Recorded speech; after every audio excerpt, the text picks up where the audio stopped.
जब भी भारत की राजनीति में कोई ऐसी घटना होती है जो शर्मनाक हो तो हमें लगता है कि कोई इससे नीचे क्या ही गिरेगा। लेकिन यही राजनीति हमें बताती है कि अभी बहुत कुछ देखना बाकी है। जैसे जैसे दिन बीत रहे हैं वैसे वैसे बिहार में चुनाव की गर्मी भी बढ़ती जा रही है।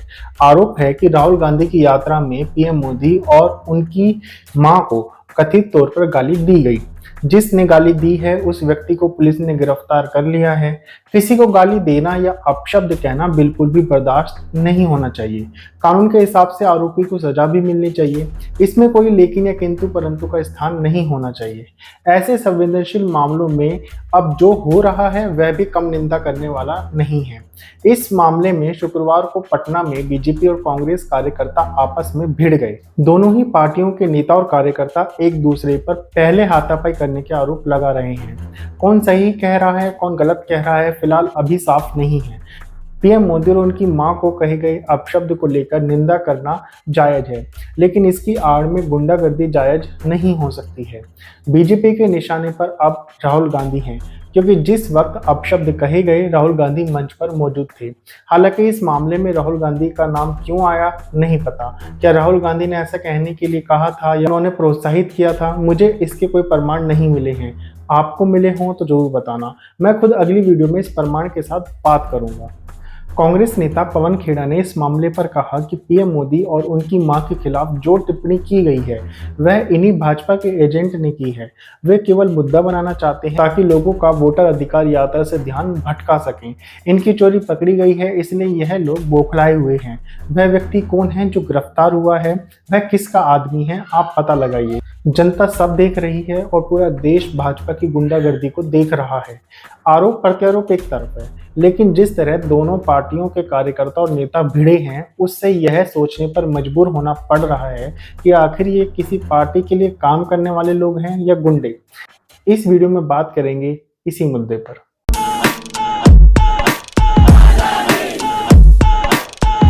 बीजेपी कार्यकर्ता कांग्रेस ऑफिस के बाहर प्रदर्शन करने के लिए पहुंचे थे। वो राहुल गांधी के खिलाफ नारेबाजी करने लगे। थोड़ी देर में कांग्रेस कार्यकर्ताओं ने भी नारेबाजी शुरू कर दी। देखते ही देखते दोनों पार्टी के लोग आपस में भिड़ गए। दोनों के बीच लाठी डंडे और ईंट पत्थर तक चले। कई गाड़ियों में भी तोड़फोड़ की गई। कांग्रेस के कार्यकर्ता के सर पर चोट भी आई है। देख लीजिए, यही लोग हैं जो बिहार में आने वाली सरकार को चलाएंगे। स्थिति बिगड़ने पर पुलिस ने बीजेपी कार्यकर्ताओं को वहां से खदेड़ा। इसके बाद कांग्रेस कार्यकर्ता जमीन पर बैठकर प्रदर्शन करने लगे। 30 मिनट चले प्रदर्शन के बाद पुलिस ने सभी कांग्रेसियों को सड़क से हटाकर जाम को खुलवाया। जिन लोगों ने हाथापाई शुरू की थी या जो इस हाथापाई का जिम्मेदार है, पुलिस उसे तुरंत गिरफ्तार करेगी? सवाल है ये मेरा। इसके अलावा नीतीश कुमार को तुरंत आदेश देना चाहिए, क्योंकि वह इन सभी चीजों से अपने आप को अलग नहीं रख सकते हैं। किसी को भी कानून हाथ में लेने का कोई अधिकार नहीं होना चाहिए। कानून तो यही कहता है।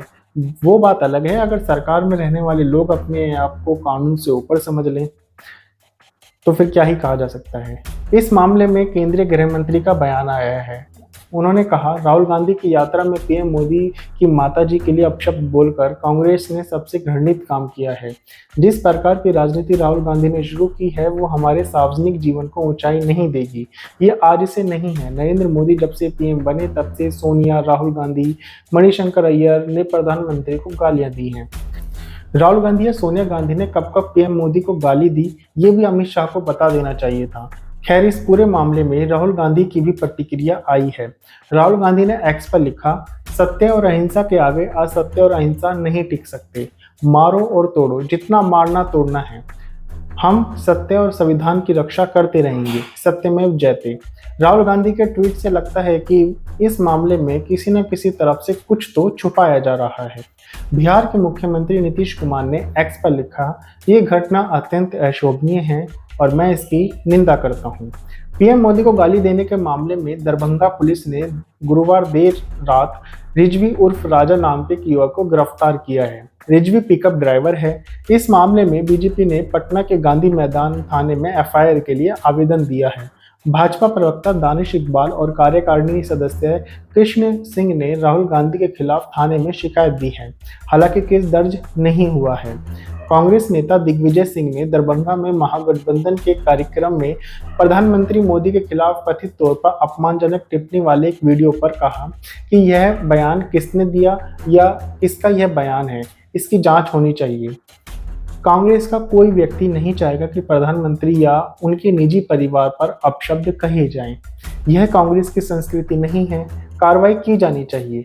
पटना में भाजपा और कांग्रेस कार्यकर्ताओं के बीच हुई झड़प पर उन्होंने कहा कि उनका काम यही रह गया है। सरकार में रहते हुए वे इस तरह का प्रदर्शन कर रहे हैं। हमारी लड़ाई मतदाताओं के लिए है। हम इस बात को किसी भी तरह से स्वीकार नहीं करेंगे कि गुजरात से मतदाताओं को यहां लाकर पंजीकृत किया जाए और बिहार के मतदाताओं का नाम काटा जाए। चुनाव आयोग और सरकार पक्षपाती रूप से काम कर रहे हैं। उन्होंने कहा कि बीजेपी कार्यकर्ता हमारे ऑफिस में घुस गए, पत्थर फेंके, हमारे ऊपर हमले किए। पुलिस प्रशासन की मदद से सरकार अराजकता फैला रही है।